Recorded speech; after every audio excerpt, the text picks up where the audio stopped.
Assalamualaikum warahmatullahi wabarakatuh. Perkenalkan, nama saya Wulan Indriani dengan NIM 12010325961 dari kelas AP5E Fakultas Tarbiyah dan Keguruan, Prodi Manajemen Pendidikan Islam. Nah, tujuan saya membuat video ini untuk memenuhi tugas ujian akhir semester pada mata kuliah Manajemen Mutu Terpadu Pendidikan dengan dosen pengampu yaitu Bu Hepriza Juwita MPD. Nah, selanjutnya saya akan menjelaskan tentang materi benchmarking mutu pendidikan. Nah, di dalam benchmarking mutu pendidikan ini terbagi menjadi 4. Yang pertama yaitu ada pengertian benchmarking, yang kedua tujuan benchmarking, yang ketiga manfaat benchmarking, dan yang keempat jenis-jenis benchmarking. Saya akan menjelaskan tentang 4 materi ini. Nah, yang pertama itu kan pengertian benchmarking. Jadi pengertian benchmarking ini adalah suatu kegiatan untuk menetapkan standar atau target yang akan dicapai dalam suatu periode tertentu. Jadi benchmarking dapat diaplikasikan untuk individu, kelompok, organisasi, ataupun lembaga. Ada juga sebagian orang mengatakan bahwa benchmarking itu sebagai uji standar mutu. Maksudnya dengan menguji ini yaitu membandingkan standar mutu yang telah ditetapkan terhadap standar mutu pihak lain, sehingga juga muncul istilah rujuk mutu. Jadi secara umum benchmarking ini digunakan untuk mengatur dan meningkatkan kualitas. Nah, benchmarking ini juga merupakan proses belajar secara langsung atau secara sistematis, terus-menerus dan secara terbuka, berbeda dengan penjiplakan yang dilakukan secara diam-diam. Kegiatan benchmarking ini merupakan tindakan legal dan tidak melanggar hukum.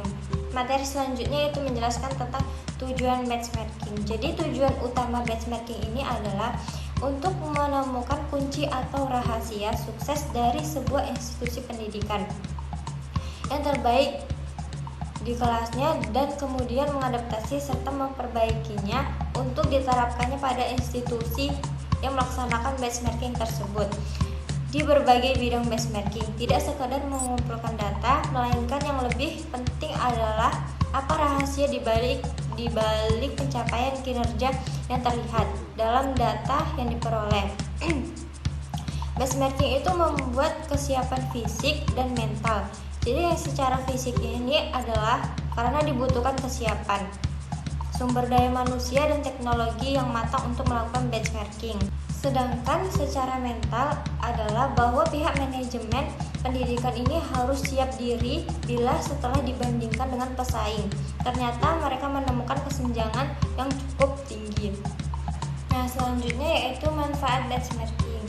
Jadi benchmarking ini ada 3 manfaatnya. Yang pertama yaitu perubahan budaya atau cultural change, yaitu benchmarking memungkinkan lembaga pendidikan untuk menetapkan kinerja baru yang lebih realistis. Selain itu, benchmarking juga berperan meyakinkan setiap pelanggan akan kredibilitas target, misalnya mempertegas visi misi lembaga pendidikan tersebut. Nah, yang kedua itu memperbaikan kinerja, yaitu benchmarking membantu lembaga pendidikan untuk mengetahui adanya kesenjangan tertentu dalam kinerja untuk memilih proses yang akan diperbaiki.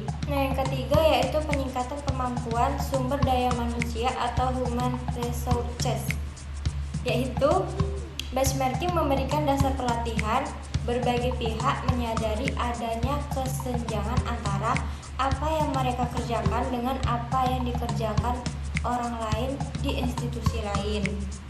Nah, yang selanjutnya yaitu saya akan menjelaskan tentang jenis-jenis benchmarking.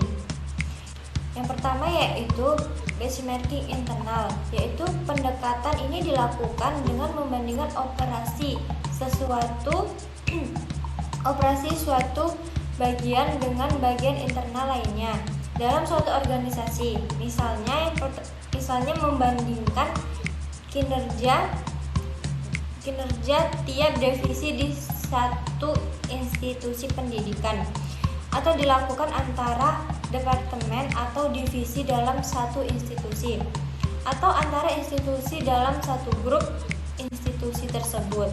Yang kedua yaitu benchmarking fungsional pendekatan. Dengan diadakannya benchmarking fungsional ini, maka dengan diadakan perbandingan fungsi atau proses dari institusi lain dari berbagai institusi yang ada, atau dengan dikatakan lain dilakukan perbandingan institusi yang lebih luas. Nah, yang terakhir yaitu benchmarking generik, yaitu perbandingan pada proses fundamental yang cenderung sama di setiap institusinya. Baik, itu saja penjelasan yang dapat saya berikan tentang materi-materi tersebut. Terima kasih. Jika banyak salahnya, saya mohon maaf. Terima kasih. Assalamualaikum warahmatullahi wabarakatuh.